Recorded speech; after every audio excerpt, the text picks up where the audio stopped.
দক্ষিণ চট্টগ্রামের মানুষের দীর্ঘদিনের কান্না, দুর্ভোগ আর জীবনের ঝুঁকিতে প্রতিদিনের পারাপার একটি সেতুর অভাবে আজও থমকে আছে উন্নয়ন, আটকে আছে স্বপ্ন।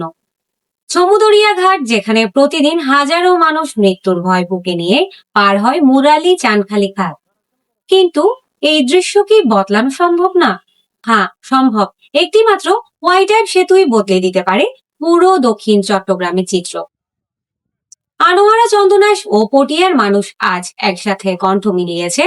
আমাদের চাই নিরাপদ সেতু, চাই উন্নত যোগাযোগ।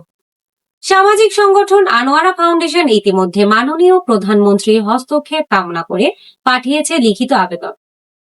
প্রস্তাবনায় বলা হয়েছে, মাত্র 200 মিটার দীর্ঘ একটি আধুনিক ওয়াই টাইপ সেতু নির্মাণ হলেই 3 উপজেলার মানুষ পাবে সরাসরি সংযোগ। আমাদের 3 সংসদীয় আসনের এমপি মহোদয়গণ এবং মাননীয় প্রধানমন্ত্রীর মাধ্যমে আমাদের স্বপ্নের সমুদরিয়া সেতু বাস্তবায়ন হবে, এটাই প্রত্যাশা করছি। এবং 3 উপজেলার মানুষের জীবন মানের আমূল পরিবর্তন হবে এবং যোগাযোগের ক্ষেত্রে একটি বিপ্লব ঘটবে এবং অর্থনৈতিক অবস্থা ধীরে ধীরে পুনরুজ্জীবিত হবে। আমরা এটাই প্রত্যাশা করছি। মাননীয় প্রধানমন্ত্রী আশা করছি আমাদের এই মানববন্ধন এবং আমাদের স্মারকলিপি খুব গুরুত্ব সহকারে গ্রহণ করবেন। সকলকে অসংখ্য যাতায়াত ধন্যবাদ। সময় নেমে আসবে মাত্র 10 মিনিটে, আর কর্ণফুলী টানেল ব্যবহার করে শহরে পৌঁছানো যাবে 25 মিনিটে। কৃষি পণ্য যাবে দ্রুত, শিল্প হবে গতিশীল, কমবে যানজট, আর বদলে যাবে হাজারো মানুষের জীবন। কিন্তু প্রশ্ন একটাই, আর কতদিন অপেক্ষা? বীর মুক্তিযোদ্ধা নাসির উদ্দিন আহমদ শাহ ও সাধারণ সম্পাদক এম নুরুল হুদা চৌধুরীর নেতৃত্বে স্থানীয়রা আজ একটাই দাবি তুলেছেন।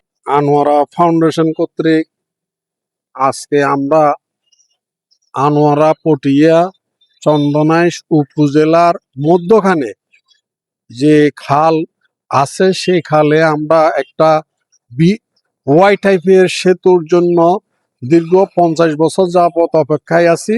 এর মধ্যে আমরা বিভিন্নভাবে বিভিন্ন সময়ে আমাদের যারা এমপি মহোদয়রা, মন্ত্রী মহোদয়রা গেছেন, ওনাদেরকে অবহিত করা হয়েছে। দোনো এলাকাটা হচ্ছে 3টা উপজেলার মধ্যখানে, যেখানে অতি গুরুত্বপূর্ণ, বিশেষ করে যাতায়াতের জন্য এটা মারাত্মক সমস্যা করছে। এই জন্য আমরা আজকে বিভাগীয় কমিশনার মহোদয়ের মাধ্যমে আমাদের মাননীয় প্রধানমন্ত্রী সাহেব মহোদয়ের বরাবরে আমরা এই ব্রিজটা নির্মাণ করার জন্য আমরা দাবি জানাচ্ছি। মানুষের যাতায়াতের জন্য এবং শিক্ষা প্রতিষ্ঠানের লেখাপড়া করার জন্য ছাত্রছাত্রীদের যে সমস্যাগুলো জর্জরিত, সকল ছাত্রছাত্রী এবং বিভিন্ন সরকারি চাকরিজীবীরা যারা, তারা সুযোগ সুবিধা ভালো হবে এবং এলাকার উন্নয়ন হবে।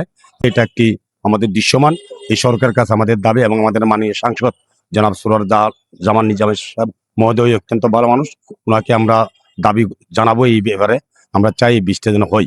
তাই আমি আমার বক্তব্য দীর্ঘিত না করে সবাইকে ধন্যবাদ জানিয়েছি। আমার বক্তব্য আমরা সামুদরিয়া ব্রিজ, এটা অত্যন্ত গুরুত্বপূর্ণ চট্টগ্রামের দক্ষিণ অঞ্চলের মানুষের জন্য। 3টি উপজেলার মানুষ এক জায়গায়, 3টি সংসদীয় মানুষ এলাকার মানুষ এক জায়গায় পারাপারের যে পথ, সেটা যদি একটা ব্রিজ হয়, তাহলে আজকে টানেল হয়েছে কিন্তু টানেলের যথাযথ ব্যবহার হচ্ছে না। যদি টানেলের যথাযথ ব্যবহার বৃদ্ধি করতে হয়, তাহলে সামুদরিয়া ব্রিজ অত্যন্ত জরুরি। সামুদরিয়া ব্রিজকে যদি করা হয়, তাহলে 3 উপজেলা সহ দক্ষিণ চট্টগ্রামের মানুষ সহজভাবে চট্টগ্রাম শহরে আসতে পারবে। চট্টগ্রাম আমার গ্রামের বাড়ি পটিয়া। আজকে পটিয়া, চন্দনাইশ, আনোয়ারার জনগণের একটা গুরুত্বপূর্ণ দাবি নিয়ে আমরা এখানে সমবেত হয়েছি। আমরা ইতিমধ্যে আমাদের আবেদনের কপি মাননীয় বিভাগীয় কমিশনার নিকট হস্তান্তর করেছি। এখানে এমনও সমস্যা হয়, গর্ভবতী মা এবং শিশু বাচ্চা যাতায়াতের জন্য মৃত্যু পর্যন্ত ঘটে। এটা আমাদের স্বাধীনতার 55 বছর পরেও কিন্তু দুঃখ নিয়ে বলতে হচ্ছে যে এই একটা ব্রিজের জন্য আমরা 3 থানা এবং 3 উপজেলার মানুষ অনেক কষ্ট এবং মানে এত ইয়াতে আছি, এটা কিন্তু বলার মতো না। তো আমরা আশা করবো ইনশাল্লাহ আমরা এখনই সময়, এখনই প্রয়োজন এই সেতু। মাননীয় প্রধানমন্ত্রীর দৃষ্টি আকর্ষণ করে দক্ষিণ চট্টগ্রামের লাখো মানুষের একটাই আহ্বান, আমাদের জীবন বাঁচান, আমাদের সেতু দিন। সাইফুল ইসলামের পাঠানো ভিডিও ও তথ্যচিত্রে হৈমন্তী জয়ী, প্রবাসী নিউজ টিভি চট্টগ্রাম। দেশ বিদেশে নিত্য নতুন খবরাখবর পেতে প্রবাসী নিউজ টিভির সাথে